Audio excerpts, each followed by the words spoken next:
Alright, Assalamu alaikum. Okay, I was actually honestly expecting everyone to be here and be like dead. So we had an exercise plan actually to get everyone kind of pumped up and riled up because we just had a 6-hour drive. I know you guys probably spent a long time. I don't know today. I don't know where you guys drove from. So what we're going to do, we're all going to stand up. If you guys can do that for me. Everybody stand up.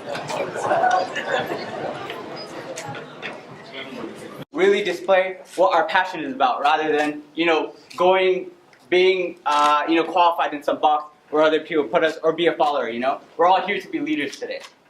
So what we're going to do is, or you guys can follow along. I'm going to start clapping slowly, and then I'm going to go faster, faster, faster, faster, okay? And I'm going to be yelling yes, and I want you guys to be yelling yes along with me, and I'm going to go faster, faster, faster. If you guys want to jump, that's fine with me, okay? Are you guys ready?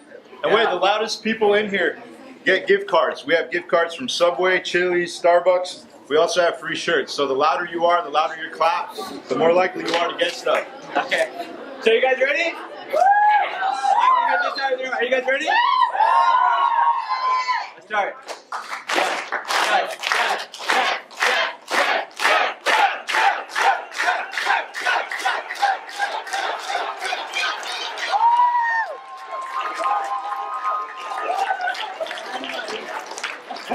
Who else was it? Keep going, keep going, keep going.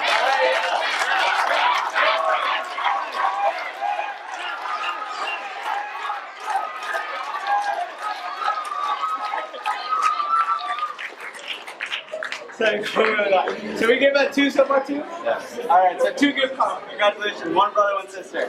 Alright. One more. Who wants a Chili's gift card? I want a Chili's gift card. Chili's, let me hear somebody, give me somebody bold in here. Who's somebody bold in here? Bold. I want somebody bold. Let's get one person up in front after this. Who? Does anyone want to volunteer and come up? Someone wants to volunteer. Yeah? Let's do this. Come down. Oh my god. Okay. You can say, yeah, hot spot. Alright. Okay. So we're going to do, this is kind of improv, but we're going to do Simon Says, but your name's Sarah, so we're going to do Sarah Says, right? And the way this is going to work is that Sarah, if you guys have never played Simon Says before, Sarah is going to tell you what to do, and if she says Sarah Says, you do it. If she doesn't, like for example, Sarah says, touch your head. Touch your head. Sarah says, cross your hands. Cross your hands. And then turn around, right? Sarah didn't say Sarah say. If you do turn around, then you're out. You gotta sit down. This is gonna be like a 1-minute thing, so we're gonna see how this goes. Alright, okay, so come on down, y'all. Alright, so we're playing Sarah Says right now, and Sarah says to jump. Keep jumping. Just keep jumping. Nice, you just got half the room. Okay, good job. Good job. So all of you that kept jumping, sit down. You know who you are. Yeah, I saw you guys. Sit in mine, so sit down. You're liars. Alright, Sarah says clap. Sarah says keep clapping until I say stop. Sarah says scream.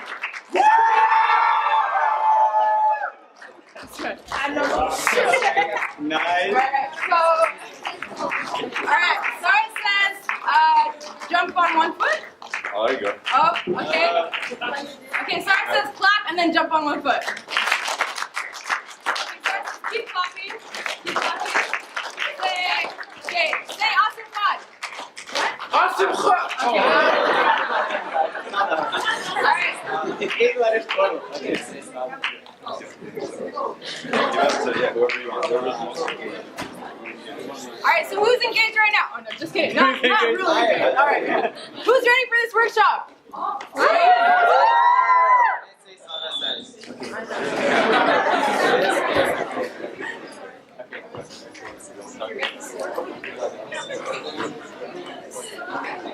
Alright.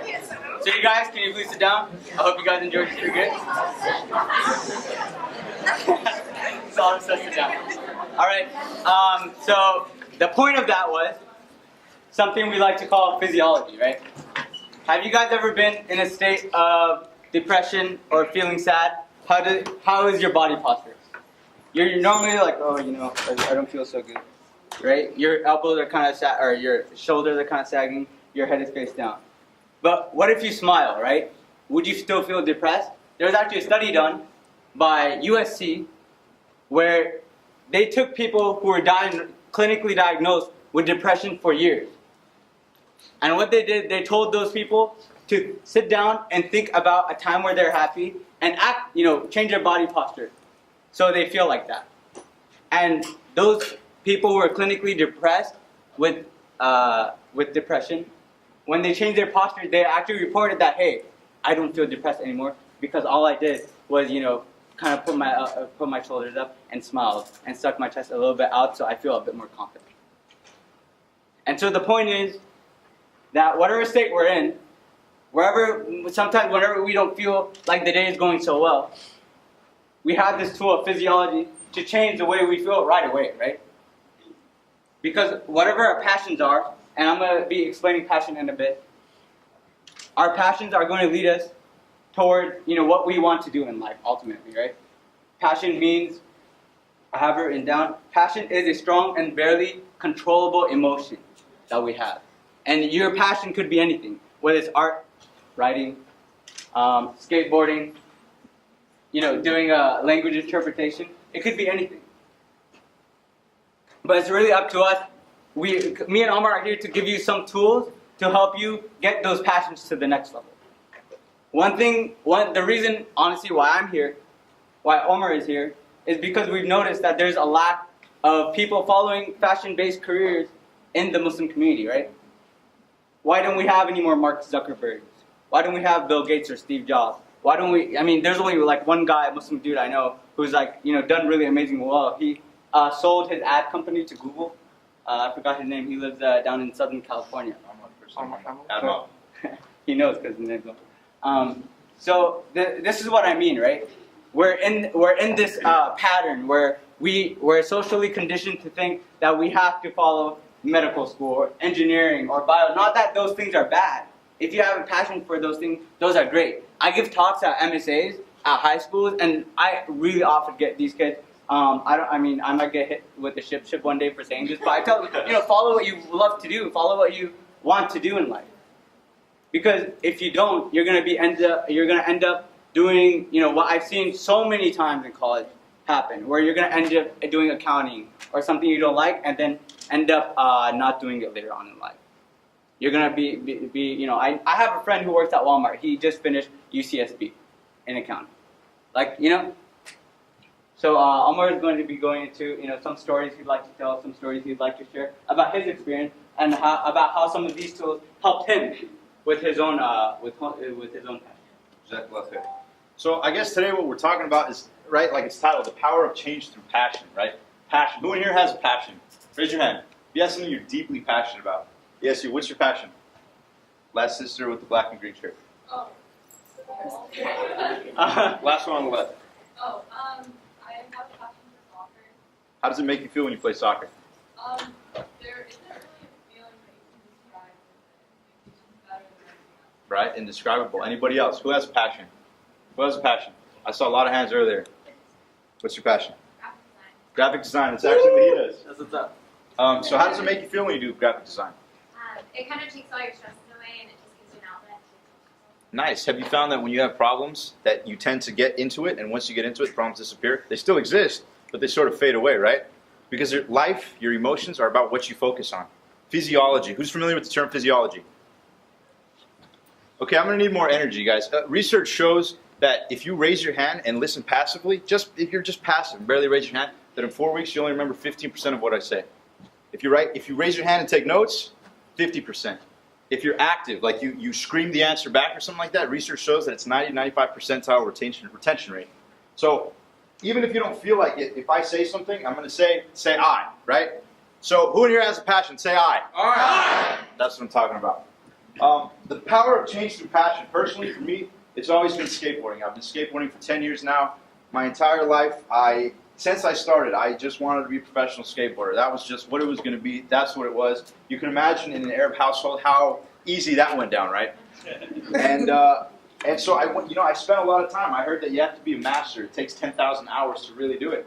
And so I figured, I heard all these people talking about passion. I'm sure you guys have heard people talk about passion, living a fulfilling life. And for me, I just never gave up on it. And I guess the point that we're trying to make, and the reason we came down here, and the reason we have so much energy for it, is that if you're truly passionate, You've got to be a leader. You've got to find a way. If it doesn't exist, a leader makes a way. How many times is there people that made it with an unconventional story? I mean, yeah, you hear Steve Jobs, yeah, you hear this, yeah, you hear these big names, but there's other practical jobs, engineering, doctors, whatever it is, people who overcome odds, right? And those are the same people that you have. It's not about resources, right? When people don't get what they want, what do they say? What are some of the excuses? Oh, I didn't have the time. Let me hear some excuses. Money. I didn't have the what? Money. The what? What else? What are some reasons people don't get what they want? Didn't have the energy. Didn't have the intelligence. Not good enough. Not good enough. All right, whoever's in there, in this group, I need some energy. I'll give out gift cards. Because I need energy in that middle group. What are some of the excuses that are holding you back? Parents. Parents. Is it research? Support. Distracted. Distracted. No interest. Interest. Who's it that said? Yes. Pass it down to whoever said interest. There you go. And I'm here to tell you guys today that the ultimate resource is the emotions that make you feel resourceful. Resourcefulness is the ultimate resource. It's not about what you have, it's about what you do with what you have. I'll give you an example. In my life, I wanted to be skateboarding. For whatever reason, I hurt my body. I broke my ankles and I couldn't skate. But I loved it so much, I could not let go. I didn't know how the heck I was going to do it, but I was determined that I'm going to do something with it. A friend of mine actually told me he was really doing what he loved, and he was working in skateboarding. I was just like, what do I do? Like I'm injured, I'm on crutches, like I really want to make skateboarding my passion, I have pressure at home. I'm sure a lot of you guys feel that. You have love, but you don't have the support. What I did was I made a list. I made a list of exactly what I want from passion. I wrote down a list of 50 companies I want to work for. I wrote a cover letter, sent my resume, which was super limited, by the way, and I sent it out to 50 companies, literally 50, all skateboard companies. Guess how much I got a response from? Guess. Anybody guess? Yeah. 1. 5. Whoever said 5, spot on. You cheated. I don't know how you knew that, but it was 5. I got a response from 5, and I got an interview from 1. Flip skateboards. Anybody familiar with flip skateboards? Yeah. Of course you are, because you're my cousin.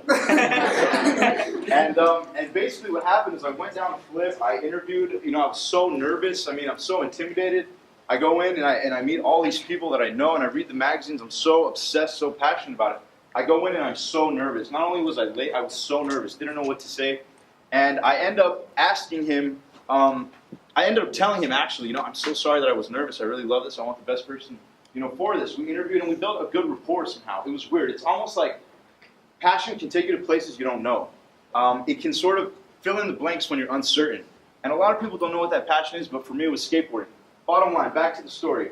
I didn't get the job. I did not get the internship.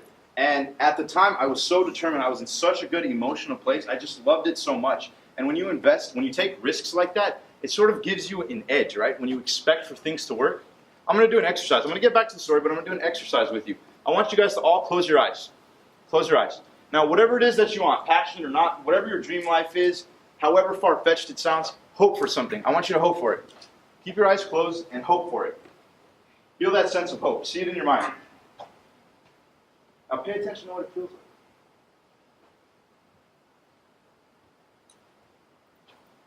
If it's a relationship, if it's finances, if it's a house, a particular spouse, keep your eyes closed and just think about it. Hope for it. I want you to open your eyes. This time, I want you guys to close your eyes again and expect it. That same thing. With a sense of expectation. Close your eyes. Expect it. Don't hope for it. Expect it. Feel a little different? Open your eyes. Can anybody feel a difference? Did anybody feel a shift? Yes. What'd you feel? Change of emotion. Stronger feeling toward the expectation. Like it's coming to you, right? When you hope for it, it might work, it might not. When you expect, although it might sound delusional, you're acting on a sense of certainty. You're sort of hoping that it'll work out. But it's a deeper hope. It'll meet you halfway. And I know it sounds far-fetched and extreme, but here, I'm going to tell you how I applied it and how it worked in my life. Basically, I didn't get the job, right? I got an email back saying, you did not get the internship. I'm so sorry. You seem like a really nice guy. And I told him, I swear, you know what? It's okay. Thank you for your time. I appreciate it. If you don't feel like I'm the best person for the job, then I don't want to be it. I honestly don't deserve it. Because skateboarding, in my mind, deserves the best people behind it. I sent him that email, and I'm not boasting. I'm telling you because passion has changed my life insurmountably. I got an email back from him saying, that he appreciated my email so much that it was nice. It was well written out, but he said that it was so nice that it moved him. He sent my email address and let him know that I was looking for a job to Rob Dyrdek. Anybody familiar with Rob Dyrdek? Rob personally emailed me a week later, invited me to the Fantasy Factory, and a week after that, I was hired. I was officially on board.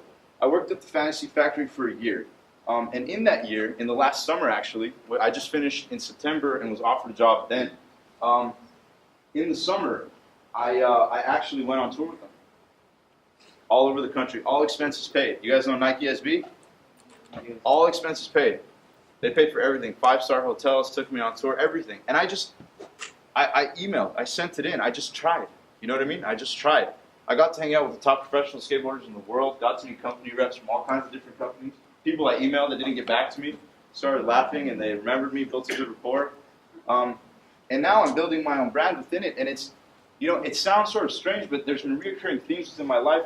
We ran a little late because of the timing, but there's been so many recurring themes in my life where things like this have happened. Even times where I act and do commercials on the side.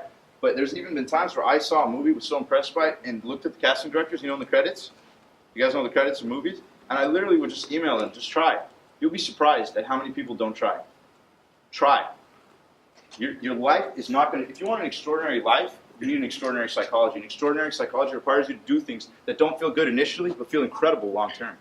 And you won't know what it is unless you try, right? And the only way you're going to try is if you're passionate, if you have a reason to, because passion is the only thing that gets you through failure. We're all going to fail.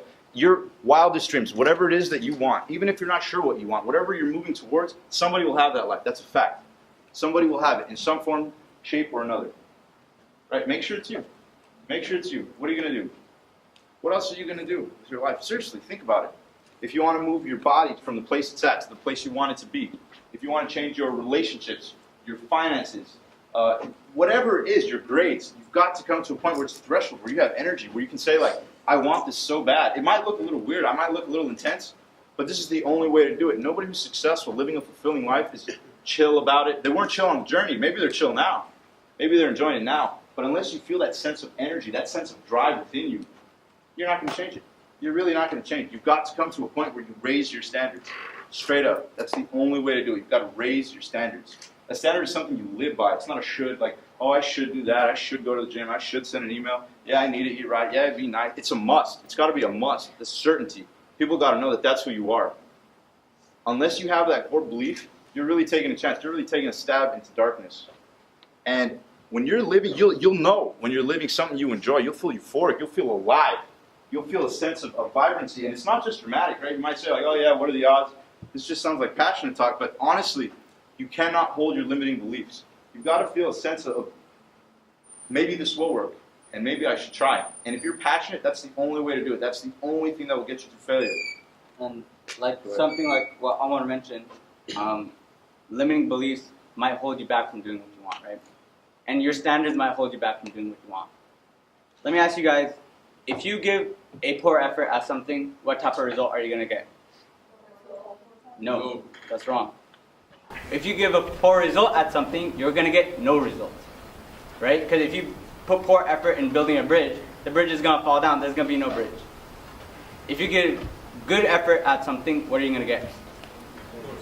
See, someone said it. You got it. Poor. Smart guy. So the scale actually goes down. Have you guys, I don't know, for me, maybe with graphic design, for me with design, a lot of time what happens is like, yeah, I did a good job at this. I put in some great amount of effort. But when I submit it, what happens? They're like, yeah, it looks okay. Has that ever happened to you? Yeah. And anyone who creates or anyone who's in actually any type of field where you have to put some type of energy in, that happens, right? Because that's the way the scale actually works. If you put a great amount of something if you put a great amount of effort in something, what kind of result do you get? Good. If you put, now, what we want to be at excellent, right? So if you put an excellent amount of effort at something, what kind of result do you get? Great. And if you put an outstanding amount of effort at something, what type of result do you get? Excellent. And that's really the type of mentality you have to think at, right? That's the extraordinary type of mentality that you have to think at. I was actually really honored to do an exhibit at my campus. It was 5 Arabic pieces I did. It was some digital artwork. and my school sponsored the print, and they sold them for me. After that, and while I was creating these prints, someone actually just approached me from Cal Poly, and they asked me if I wanted to do it, and I was very hesitant. But I realized, hey, if I really want to pursue my passion, I have to give that 120% effort. And after it was done, the school actually approached me again, and they said, hey, we want to sponsor a $500 print. My school's paying me for my artwork, something I love to do. That was like the first time I actually felt like, whoa, this is insane. Like, I've never thought I could do this. And my parents never really actually considered design or anything like that as an actual career until I showed them, until I put the effort there and said, hey, you know what? This is actually live, or a legitimate thing I could make some money off. And fast forward today, this was a year ago. Fast forward today, I just got a check in the mail for $300 because they wanted to buy 2 more pieces off of me. And that's really, when you put that extra amount of effort into your work, it really shows, guys. It's really going to show whether you want to be an engineer, whether you want to be a doctor, whether you want to be, a chemist, whatever, I don't know. Graphic designer. Can I hear what you guys want to do? What you guys really want to do in life? Sorry? General surgery. General surgery. What else? Law, and eventually, inshallah, one day I want to work for an elected office. Nice, inshallah khair. Keep at it. Who else? Pediatrician and maybe teach a class. Nice. That's what's up. Who else? Entrepreneurship. Entrepreneurship? Yeah, being a business. Okay, nice. Who else? An astronaut. An astronaut? He wants to be a design director, or film director, dude. I'm this guy. Okay, astronaut for sure. Who else? Who else feels like? Social work. Social worker, that's awesome. What else? Who else do we have in the room? No one else? You guys just don't want to do anything in life? That's how you guys feel? Yeah. Photographer. Photographer, awesome, guys. So you guys see there's these, no, go. Sorry. Counselor. Counselor, see? That's cool. We all have these different passions and different things that we love to do. And really upping our standards is what's going to get us there. And limiting beliefs, when we have, when we're in this situation where we feel like, hey, maybe we can't do something, always think back and say, who's really saying it? Is that, because the universe is really just objective, right? Things happen, but you're the one who gives it meaning. It's really an attitude.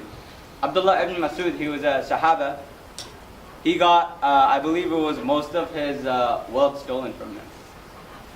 And so, how did he react? Does anyone know the story? The other Sahaba were like, yo, let's find this fool, right? Let's find who stole this stuff. He said, no, I'm going to make dua for him. And if he needed the money, may Allah put barakah in it. But if he stole the money because, he did it as a sin, may Allah wipe his sins clean. This is the kind of attitude we need, guys. Of getting these beliefs that we have, these really conventional beliefs out of our head and think at an extraordinary level. So I have a question. Who in here has something they want to talk about? Something in particular relating to this. What made you come to this workshop? We have a card. You let your self-doubts, basically, how do you stop those self-doubts that you have in pursuing the passion that you have for something? How do you stop the doubts? Yeah. The doubts are not going to stop. You mean in terms of doubts from other people or doubts within yourself? Doubts within yourself. Okay, if they're doubts within yourself, first thing, thoughts are nothing but the questions and answers you give yourself. Thinking is nothing but the process of asking and answering questions in your head. Think about it. You ask 2 questions. What does this mean? And what do I do? If somebody throws a fist at you, what does this mean and what does it do? It happens like that, right? But thoughts are nothing but the process of asking and answering questions in your head. So you ask a better question, you get a better answer. So say the question you ask yourself, and this is all at a subconscious level. Say you say, why am I overweight? Or why am I always late? Or why am I always... your head's going to generate an answer. The purpose of your mind is to answer questions, right? It's like a computer. Your brain is a several mechanism, right? Whatever you focus on, that's what you're going to get. So when it comes to doubts, you've got to understand that there's questions, there's rituals that are keeping you there, right? You've got to understand that the battle's within you. So what are some of the doubts you have? Whatever you're comfortable to share.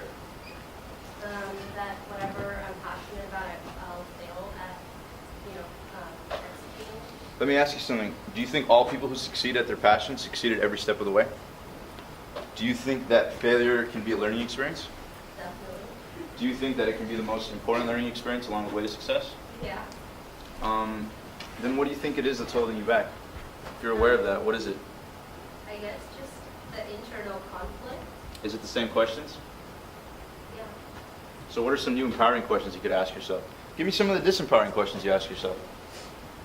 Whatever you're comfortable to share. Yeah, so if I'm good enough for whatever I'm passionate about, if what I'm passionate about is what I should be passionate about, like, is it right or? is it right? Is it wrong? Like, you always ask yourself, you always have that internal, like, struggle, like, am I doing this right, or is this right, or, and then sometimes there's external conflicts, like, what are other people going to think? Obviously, that's society, but primarily the internal conflicts, and then I guess the better that would be, like, why wouldn't I go for it, or why shouldn't I go for it?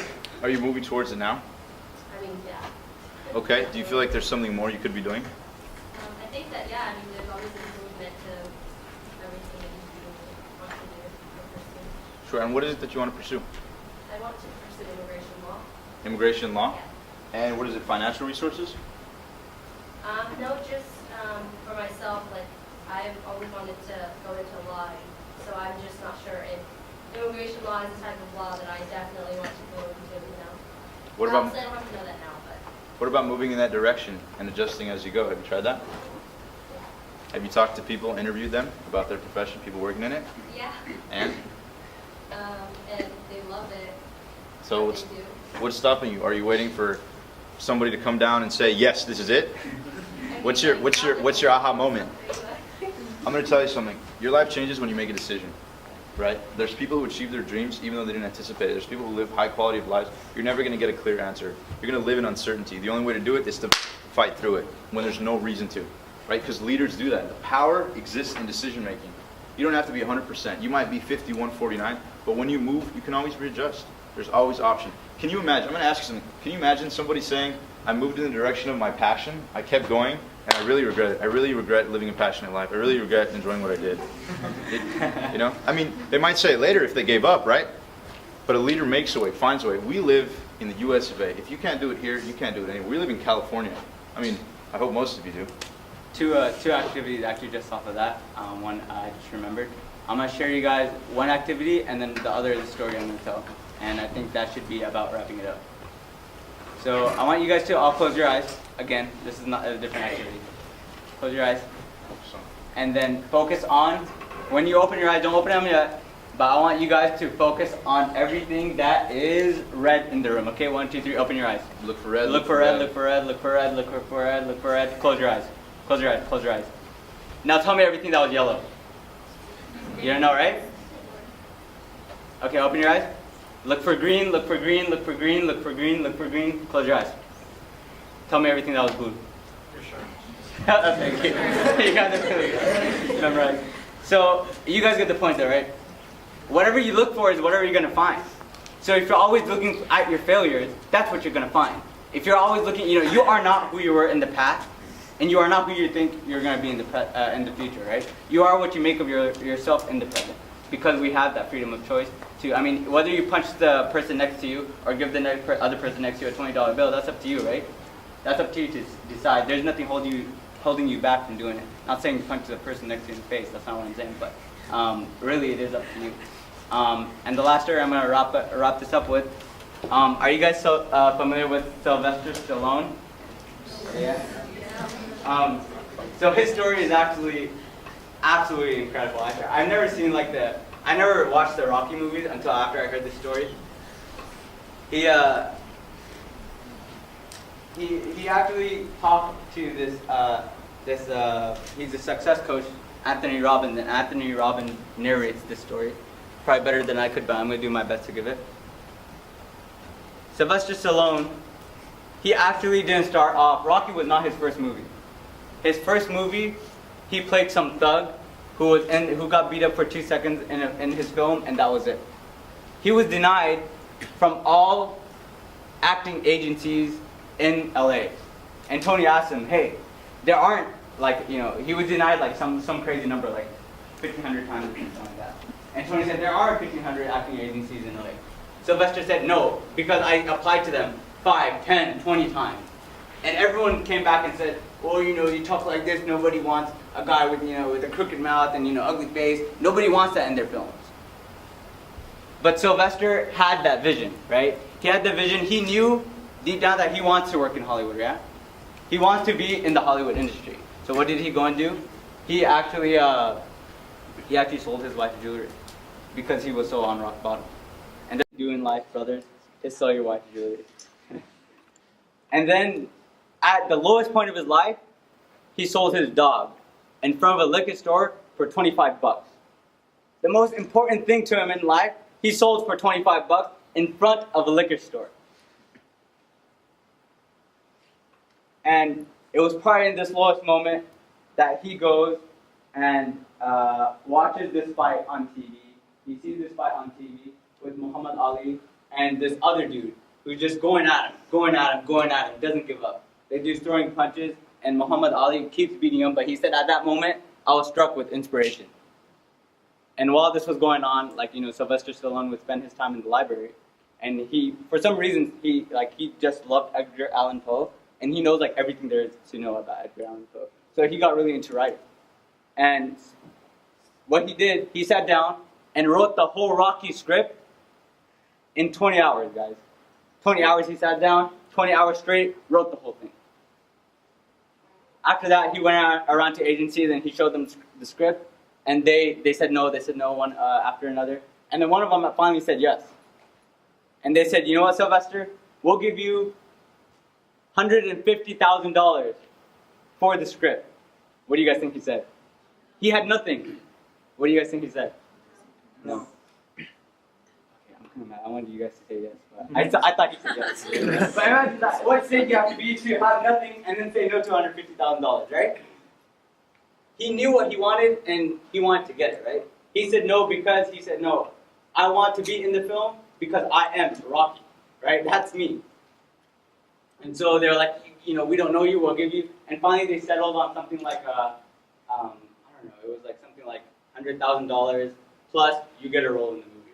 Because they say, hey, if we're taking a risk, you're going to have to take a risk as well. And Tony Robbins then asked him, so Sylvester, you just made this crazy amount of money. The first thing you did, tell me what it was. So the first thing he went out and did was go outside the liquor store. He waited in front of there for 3 days, guys. 3 days.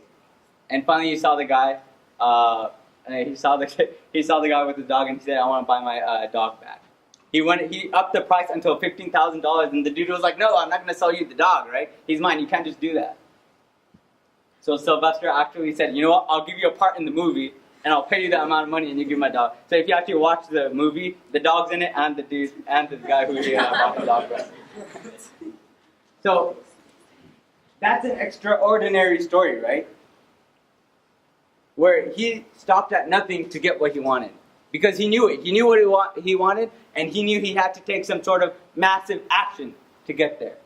1%, guys, 1% is the idea, this passion that you have. But 99% of it is the planning you make to get there. We really need to plan, make a 5-year plan, make some sort of steps, goals and milestones to get to where you want. It's not going to just happen from an energy. You can have this passion, energy, passion, but you really need to plan and set goals to get there.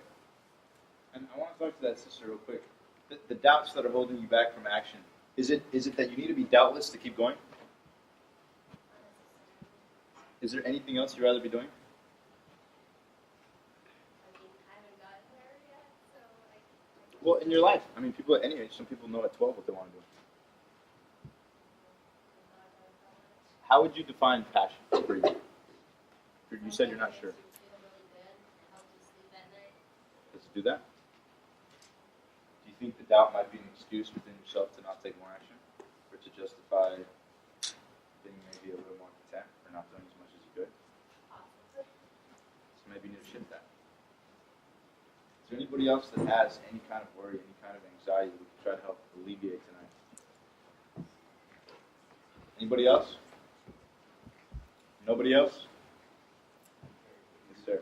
I hear all these stories about, people that start from the bottom, but then they made it.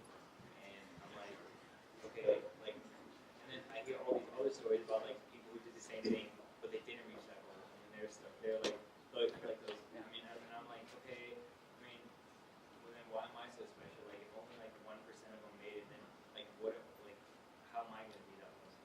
What's the difference between the people who did and the people who didn't? Could it be giving up? Is there any other possible explanation? Anybody else? Are you saying for the possible explanation? Yeah, whatever you'd like to. I think it's also partially your intention. So if your intention is to be successful and to make a lot of money, and not to pursue something that you really are interested in, then you're not likely to succeed because you don't have that fire that gives you a unique perspective and that people will really buy into. And so if you just do it for those material gains, then no one is going to buy into your idea because you don't have guiding force. Absolutely, because money can only motivate you so far. I mean, that's not compelling. I mean, maybe it'll get you the $1 million or whatever it is you're after, but what is the deeper reading? It's not about what we get, it's about who we become. How we live our lives, what it's about. That's what it's about. Who you become as a person and what you're able to contribute when you get to that, in the process, in the struggle. If you love it, it's not about an end goal, it's about the process, it's about the journey. It's about moving towards, and I know this sounds epic and like, yeah, we've heard it all the time, but honestly, truly, has anybody read The Alchemist? What's the story of The Alchemist? What's the point of The Alchemist? Has anybody read The Alchemist that would like to answer a question? Yes, sir. What's The Alchemist about? What's the most behind The Alchemist? The main point is the journey the young man takes to find his path. The journey to the path. That's how I see it. Okay, somebody else? The journey is the treasure itself. The journey is the treasure itself. Absolutely, you really did read it. Yeah. The journey is the treasure itself. And it sounds far-fetched, but honestly, it's really not about getting it. Think about it. Whatever it is you want. If it's material, if it's for the money or it's the fame, say it was given to you right now. That's it. That's the end-all, be-all. You'd be content. It's got to be deeper. It's got to be inside you. It's got to be within you. It can't be external. It can't be a push. You can't push up. It's got to be so compelling that it pulls you. It's something that excites you so much, something that you cultivate. Passion is cultivated. You know, some people say, well, I didn't have my passion, or I didn't find my passion. And maybe that's true. But maybe you're not looking. Maybe you're waiting for it to hit you. Anybody who's found their passion, found it, cultivated, worked on it. Nobody saw something and then just walked away. You've got to try it. You've got to get engaged. That's the only way to find it. The graphic designer, how did you find graphic design? I tried a class that I didn't know what it was really about, and I actually really loved it. Were you hooked instantly? Yes. Sweet. Have you stopped since? I do it more as de-stressor and just for fun, but I like it. That's wonderful. Anybody else? Nobody else in this room? Yes. I have a question for you. So, you've heard about the Eugene journey? Do you know what I'm talking about? The Eugene journey? He was a man who was from Mexico and he was looking for his mother. Mhm. Have you heard that story before? I have not yet. Oh, okay. I had learned this in my college where I was going to school. I don't know if you had heard about that or not. Both of you, neither one of you heard it? Please share. Okay.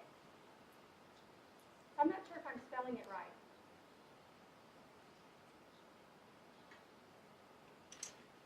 Unique journey. Oh, Joaquin's journey? No. It starts with an E. I'm thinking it's spelled like E-Q-U-I-U-E. Enrique's journey? Enrique? We can look it up. Yes. I learned sign language. Yeah. It's Enrique's journey. It was a young man. Enrique's journey? Yes, Yeah, that's yeah. it. That's Yes. it. That's it. Have you read it? No, I just do with it. What's it about? Read us the synopsis. What's the synopsis?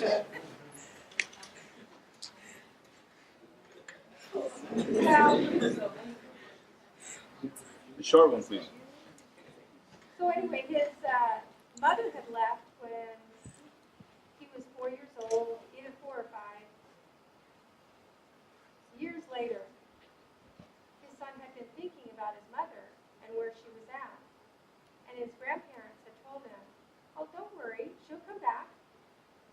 But his mother had taken off and went to California to get a job. well, you know, in Mexico, it's a very poor country, and the amount of money that you could earn would not be enough. And so what she did is she decided to go to California. And she left her 2 children in Mexico. The boy had one sister, and he really wanted his mother. He'd been thinking about her for a long time, for years. Years later, he was just fed up and decided he wanted to look for his mom and find her. So he made the plans, got on a train, walked. He went through dangerous areas. He went through, experienced a lot of gangs and people stealing from him, and it was just a horrible time. But he still continued to look for his mom.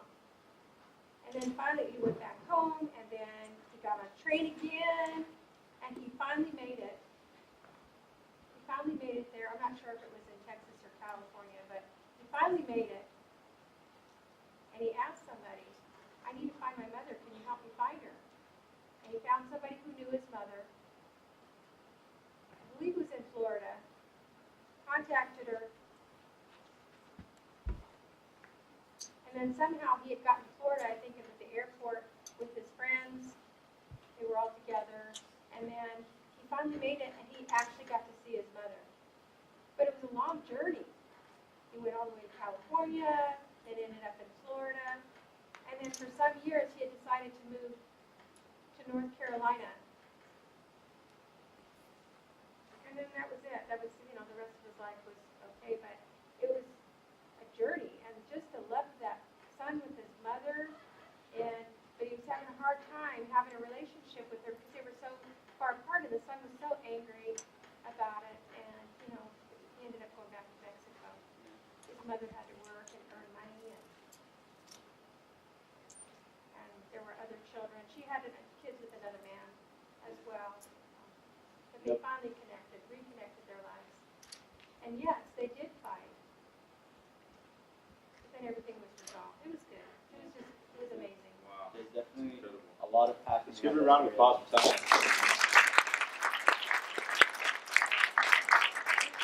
Remember, God's delays are not God's denials. I mean, just because you hit a brick wall, that's what separates you. I mean, there's plenty of people out there that want what you want, something similar to it. The difference is who persists, resiliency. Those are the ultimate qualities. Seriously, those are the ultimate qualities. But to do that, you've got to be inspired. Right? If you're not inspired, if you're not in spirit, how are you going to expect to change your life? How are you going to expect to live a high quality of life, to live a life that's fulfilling, it's meaningful? Do you guys think it's far-fetched to live in ecstasy, to truly, I mean, maybe not all the time, but most of the time, to enjoy work, to get up and go, yes, thank God, this is my life. Alhamdulillah. Do you think that's tangible? Who here thinks that's tangible? Say aye. Aye. Really, say aye. Aye. Mean it. Aye. What do you want to do? Computer science. Are you working towards it? Right now, yes. And it's a passion that I had to find out kind of the hard way a little bit. Because I started out pre-med, and I was never doing it because of my parents. How many of us can relate to that? Say aye. Aye. I honestly was like, I was doing well at it too, but then I was like, do I really want to do this for the rest of my life? And then I just had to make a decision and just switch to computer science. And since you made that decision, do you regret it? No. Have you had any obstacles along the way? I mean, definitely there's going to be obstacles. There are really hard classes and so forth, but I'm really passionate about it, so I'm going to keep pushing until. Sorry. But it's something I'm really passionate about, so I'm definitely going to keep pushing through and get to what I want. It's wonderful. And how does it feel to get through those? Honestly, don't Honestly, say it. before when I was doing pre-med, if I came to this lecture and someone told me about passion, I wouldn't have known what passion was. Yeah, sure. But the only comment I would have is that once you get your passion, you will know. And the sister was talking about it, and I really wanted to comment and say, you will know when you get your passion. You will actually know it. Great I'm going to point. explain it to you. Great point. If you don't know what your passion is, there are 3 ways they're categorized. Number 1 is business or entrepreneurship. Number 2 is a talent or skill, and number 3 is leadership or management. So if you find yourself excelling at either one of those, maybe even all 3, you're probably on the right track, and you just need to find out what it is.